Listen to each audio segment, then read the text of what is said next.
বন্ধুরা, আজ একটা প্রশ্ন করি। আপনারা কি জানেন কেন ভারত বারবার খুলনার উন্নয়ন আটকে দিয়েছে? কেন শান্ত সুন্দরবনের বুক চিরে গড়ে ওঠা মংলা বন্দর কিংবা পাইকগাছার শ্রমে ঘাম ঝরানো চিংড়ি শিল্প ভারতীয় দৃষ্টিতে হয়ে দাঁড়ায় এক ধরনের হুমকি? এই প্রশ্নের উত্তর খুঁজলে দেখা যায় এটা শুধু স্রোতের পানি বা সীমান্তের তারের হিসাব নয়, এর পেছনে রয়েছে এক পুরনো রাগ, এক অপ্রকাশ্য প্রতিশোধ আর এক গভীর অর্থনৈতিক ভয়। চলুন আজ না বলা সেই গল্পটাই বলি, খুলনার গল্প, যে গল্প শুধু ইতিহাসই নয়, প্রতিবাদ আর প্রতিরোধেরও দলিল। খুলনা বাংলাদেশের দক্ষিণের সেই প্রবেশদ্বার যেটা কেবল একটা বিভাগ নয়, বরং একটা কৌশলগত শক্তি। এই মাটির বুকেই গড়ে উঠেছে বিশ্বের বৃহত্তম ম্যানগ্রোভ বন সুন্দরবন। এখানেই দাঁড়িয়ে আছে দেশের দ্বিতীয় বৃহত্তম সমুদ্র বন্দর মংলা, আর এখানেই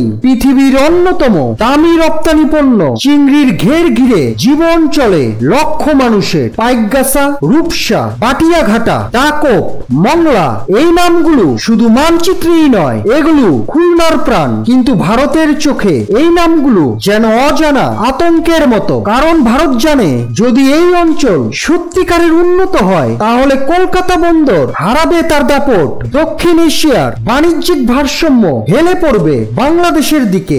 আর এটা ভারত কোনোদিনও চায়নি। কিন্তু বন্ধু, এই রাগটা হঠাৎ আসেনি। শুরু সেই 1947 সালেই। দেশ ভাগের সময় ভারতের অনেক নেতা দাবি তুলেছিলেন খুলনা ভারতের হওয়া উচিত। তাদের যুক্তি ছিল, এখানে হিন্দু জনসংখ্যা বেশি, বাণিজ্যিক কেন্দ্র হিসেবে এর গুরুত্ব অনেক, তাই খুলনা নাকি তাদের প্রাপ্য। কিন্তু খুলনার মানুষ কি করেছিল জানেন? তারা সেই দাবি ফিরিয়ে দিয়েছিল ভোটের বাক্সে। মনের ভাষায় তারা জানিয়েছিল, আমরা বাংলাদেশকেই চাই। সেই না বলাটাই যেন ভারতীয় রাষ্ট্রের গায়ে আগুন লাগিয়ে দেয়। আর তখন থেকেই ভারত গোপনে এই অঞ্চলটিকে শাস্তি দিতে থাকে, একটা নিঃশব্দ রাজনৈতিক প্রতিশোধ যা চলে এসেছে যুগের পর যুগ।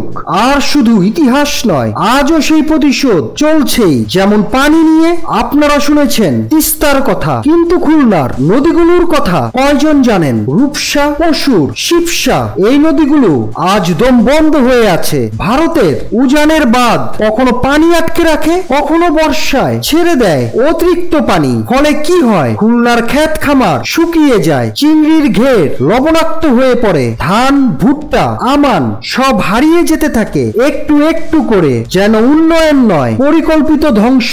আর সবচেয়ে বড় ভয় ভারতের মংলা বন্দর। তারা জানে, একবার যদি মংলা ঠিকভাবে দাঁড়িয়ে যায়, তাহলে ভারতের উত্তর পূর্ব অঞ্চল আর চট্টগ্রামের মুখাপেক্ষী থাকবে না। তারা চাইবে মংলা দিয়েই ট্রানজিট নিতে। কিন্তু ভারত চায় না বাংলাদেশ নিজের ঘর তৈরি করুক। তারা চায় আমরা যেন শুধু তাদের ট্রানজিটের দরজা হয়ে থাকি, অথচ দরজার ওপারে আমাদের নিজস্ব সুখ স্বপ্ন যেন না থাকে। এটা বোঝা যায় ভারতের মিডিয়ার ব্যবহার থেকেও। খুলনার প্রতি তাদের নীরবতা রহস্যজনক। কখনো যদি কোনো প্রকল্প নিয়ে প্রতিবাদ হয়, তখন তারা বলে বাংলাদেশে ভারতের উন্নয়ন আটকে দেওয়া হচ্ছে। কিন্তু তারা বলে না সেই উন্নয়নের নামে কিভাবে খুলনার নদী শুকিয়ে যাচ্ছে, মানুষের বসত ভিটা হারিয়ে যাচ্ছে। তারা জানে, একবার যদি খুলনার মানুষ জেগে উঠে, তাহলে সেই কণ্ঠ হবে বাঘের গর্জন। সেই প্রতিবাদ শুধু সীমান্ত নয়, ভূগোলও কাঁপিয়ে দেবে। কারণ খুলনা মানি সংগ্রামের ইতিহাস। এখানেই জন্ম নিয়েছে ভাষা সৈনিক, স্বাধীনতা যোদ্ধা, শ্রমিক বিপ্লব। এই মাটি কেবল লবণ নয়, রক্তে রঞ্জিত,